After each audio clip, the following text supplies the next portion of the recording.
Okay, so since he introduced me well, I'll get straight into it. I want to live forever. For the longest of times, I've had this utmost, deepest desire to live forever. As far as my research takes me, my pursuit into immortality tells me that humankind has not made progress to bring technology to enable human beings to live forever.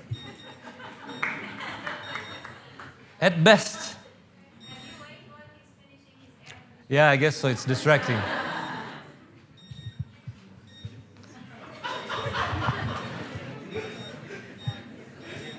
I guess he doesn't want me to be here.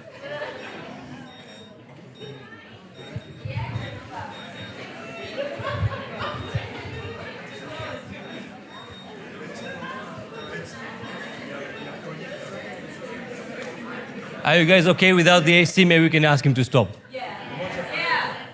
So can you wait till I finish? Then, maybe, yeah? You're disrupting my vibe here,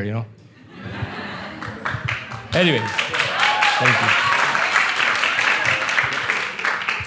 Thank you. So, where was I? Living forever. Yeah. So at best, if I really want to live long, if I'm disciplined, I may live a little over 100 years. That too, if nothing unexpected happens. But life is just that, unexpected, unpredictable. So allow me to take you through a journey, my journey, different parts of my life, different experiences that will show you how I'm about to conclude to reach a result where I can change my idea into reality. I start with the first part. I call this part the Reliant Life. I remember the best or the fondest of memories that I have of my childhood is my birthday, surrounded by my family. This is the only time that every member of my family was there with me. I believe it is at this time the idea of living forever was ingrained into my being. I wanted this time, this space, this life to last forever.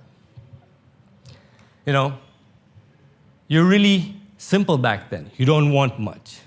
But sadly, this time, this space, this moment didn't last forever. Shortly after that birthday, a few months, my father left my mother and moved out of the house. He also stopped providing for the house, which now meant that my mother was the new head of the house. My mother is the first entrepreneur I know. She taught me that if you work hard, if you're patient, if you persevere, if you're resilient, you will get out of almost any situation in life. So, my mother, to keep the house running, started a catering business or cooking at home business. She got a small loan from a friend, and off she goes. She works, I remember her working late through the night, waiting for the next day when the schools around the area would open. She would take the foodstuffs that she made, snacks that she made at home, and go and sell. That's how she earned. That's how we kept the house moving. It wasn't the best time of my life. It was hard. I remember this particular incident where I would want a toy car, and I'd ask her. I think it took her somewhere about 6 months to get me that car. It was tough. Those were tough days. I didn't want those days to last. I wanted better days.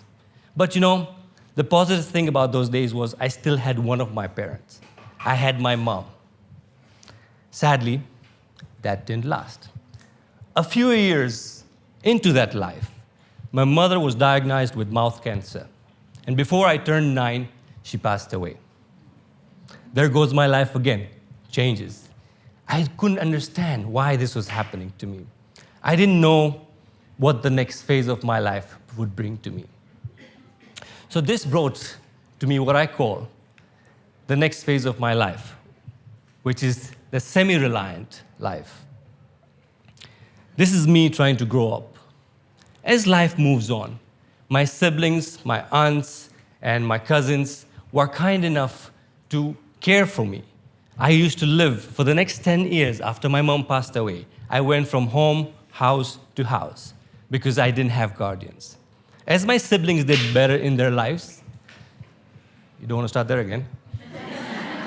Okay. As my siblings did better in their life, they made my life better too. They tried to give me a good education, and they provide for me, for which I'm eternally grateful. So, school days, I really didn't have any focus. I wasn't interested in anything. I got into a lot of trouble. I was a rebel. At school, I probably did average to fair, not so good. The only thing that interested me was math and chemistry, because I liked the equations those two subjects posed to me. And I could solve those equations. I was comparing those equations to the problems in my life that I couldn't solve. But I didn't like that life. I wanted to get out of that life. As my guardians did better for themselves in life, they were kind enough to say, hey, since you like chemistry, how about we send you for further studies to England? We want you to become a pharmacist. Medicine and pharma is a good business. You'll make a good life for yourself. I said, well, that's me in England there, not medicine. But anyway, I said, I felt obliged. I thought that, these guys have taken care of me all my life.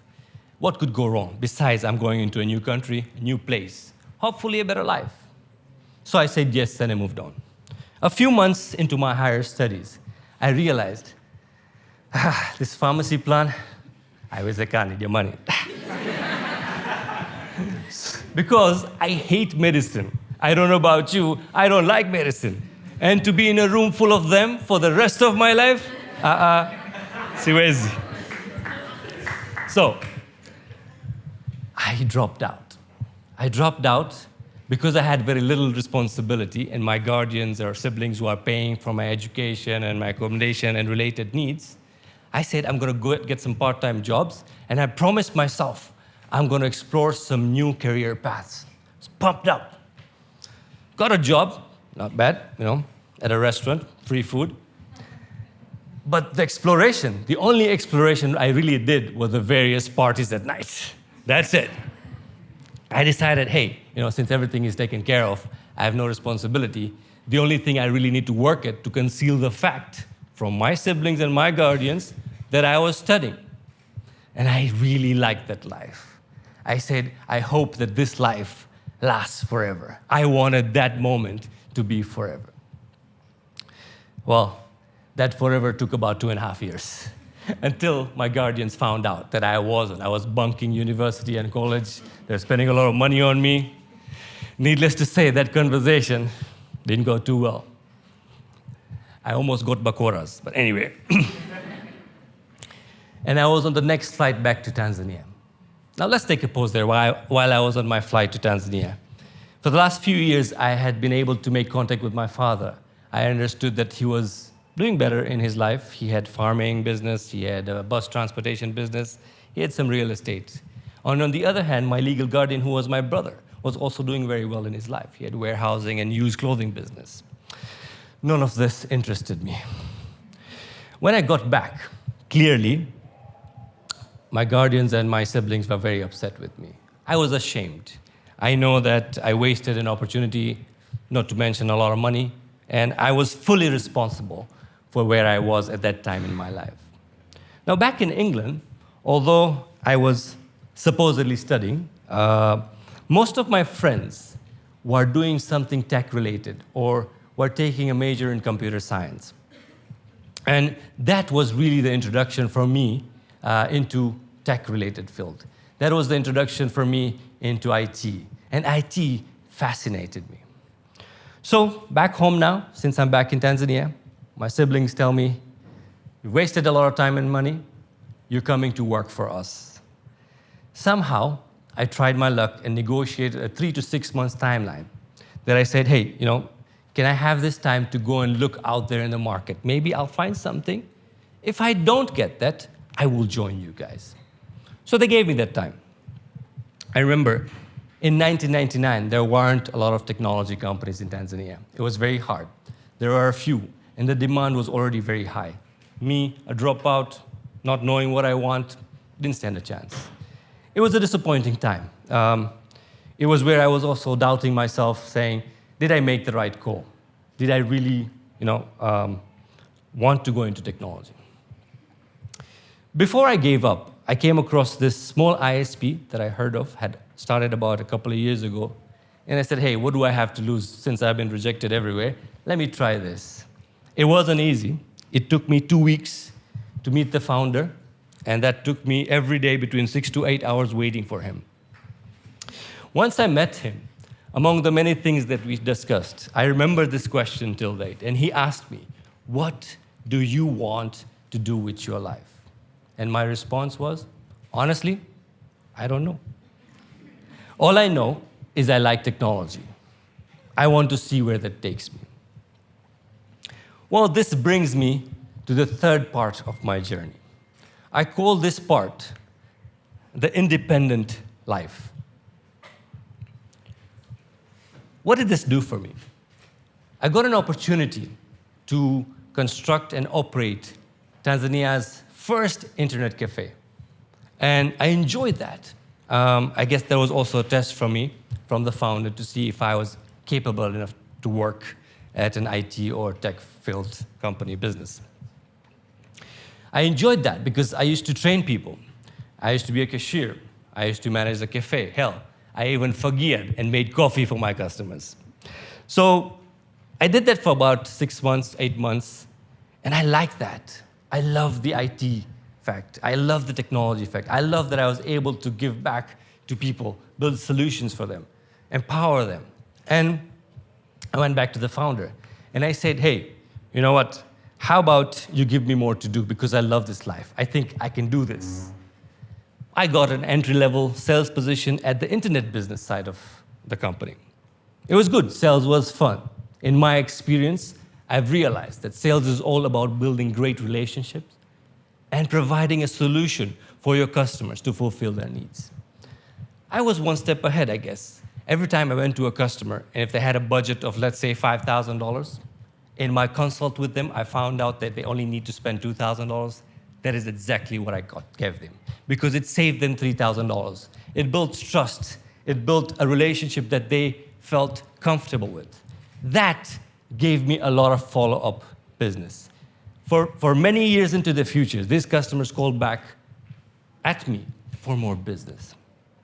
It was nice. Because of my interest in technology and equation solving, I was able to make hybrid solutions for technology that gave our company a first mover advantage, adding to the success and revenue of the company.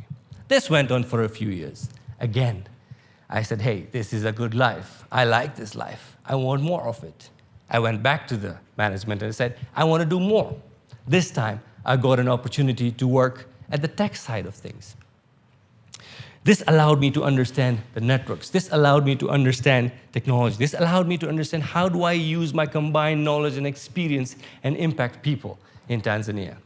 It was a fun time. It allowed me to understand customer delivery processes. It allowed me to understand quality of service. As I made strides in my positions, I was now able to sit on strategy of the business. I was now able to plan long-term goals of the business. Eventually, through various positions, through my good work, I was able to attain the top position at then a mid-sized ISP. I was finally a CEO of that company.